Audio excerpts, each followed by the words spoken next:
Welcome to Democracy Now!, democracynow.org, the War and Peace Report. I'm Amy Goodman. Israel's military has launched a wide-scale assault on Syria after the fall of Bashar al-Assad's regime, bombing military sites, weapons warehouses, airports, army air bases, and cities and provinces across Syria, including the capital Damascus. The Syrian Observatory for Human Rights reports in just the 2 days, Israel's carried out some 340 airstrikes. Meanwhile, the governments of Iraq, Iran, Saudi Arabia, and Qatar have condemned Israel's seizure of more land in the Israeli-occupied Syrian Golan Heights, saying it violates a 1974 ceasefire. Israel seized the Golan Heights in 1967 and later annexed the region. On Monday, the armed groups who toppled Syria's longtime authoritarian President Bashar al-Assad said a Syrian transitional authority would be headed by Prime Minister Mohammed al-Bashir, an engineer who served as the 5th Prime Minister of the self-declared Syrian Salvation Government. We'll have more on Syria after headlines. The government of Austria says it'll begin deporting Syrian refugees following the revolution that toppled Bashar al-Assad's regime. About 100,000 Syrians have resettled in Austria in the 13 years since Syria's civil war erupted.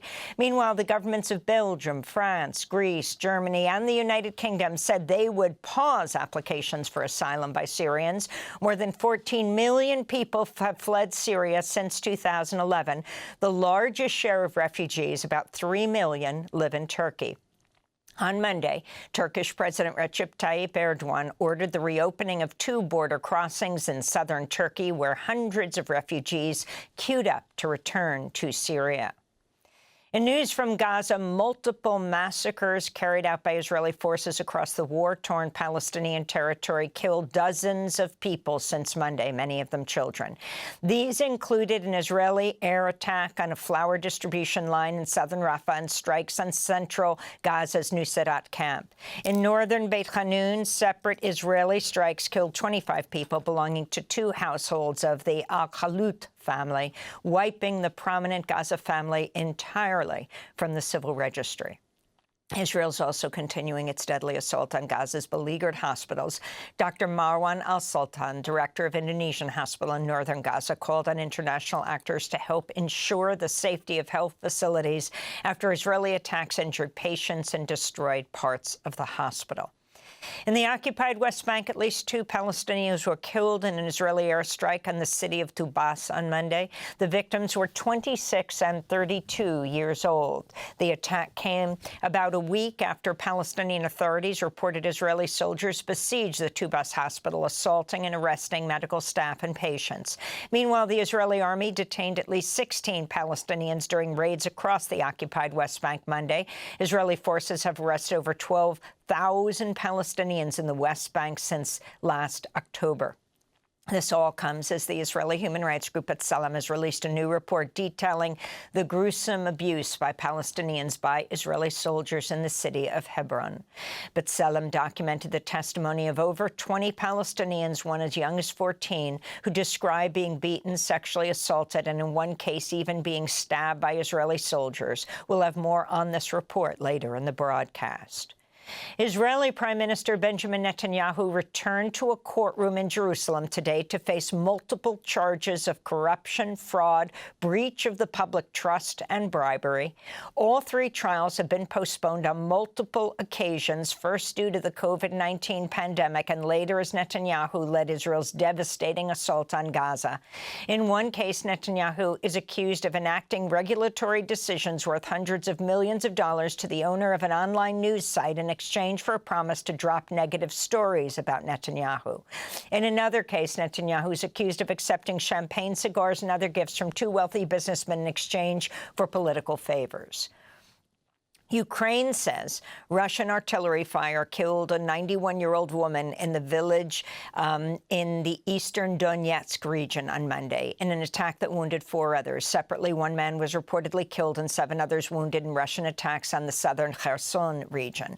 Russia's latest attacks came as Ukrainian President Volodymyr Zelensky proposed a settlement to end Russia's assault, calling for the deployment of foreign troops in Ukraine while Kyiv waits for its application to join NATO. Zelensky made the proposal after meeting with Friedrich Merz, the conservative candidate for Chancellor of Germany, who made a surprise trip to Kyiv on Monday.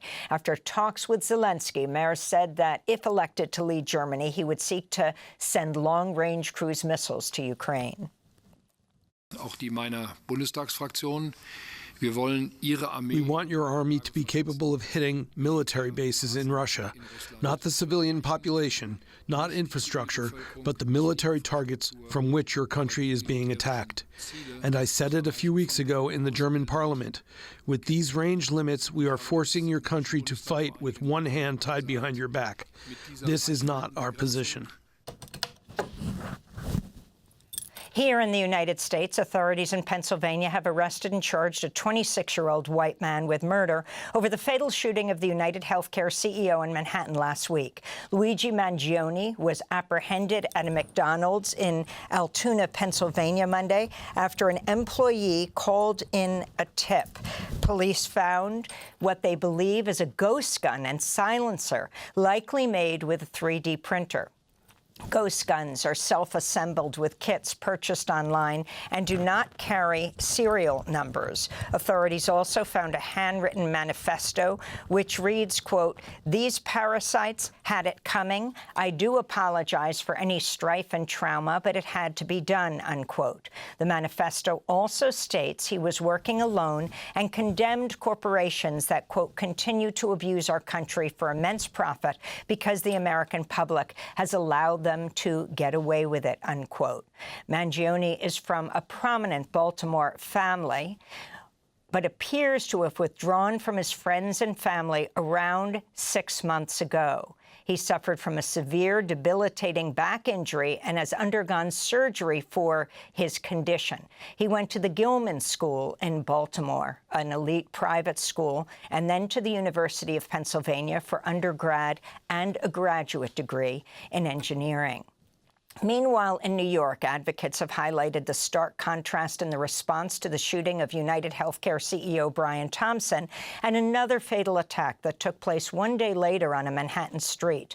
17-year-old Jeremy Colino, who was living at an immigrant shelter, was stabbed to death. Another teenager was also stabbed but survived. A group of assailants who are still on the loose asked the two teens if they spoke English right before the deadly attack.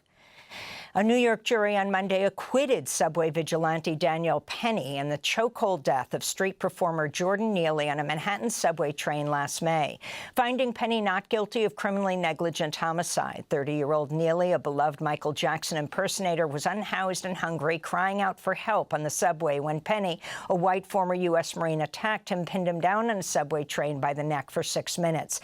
Neely's family separately filed a civil lawsuit against Penny. Neely's father, Andre Zachary, was removed from the New York courtroom yesterday after protesting the not guilty verdict, along with others. Zachary spoke from outside the courthouse.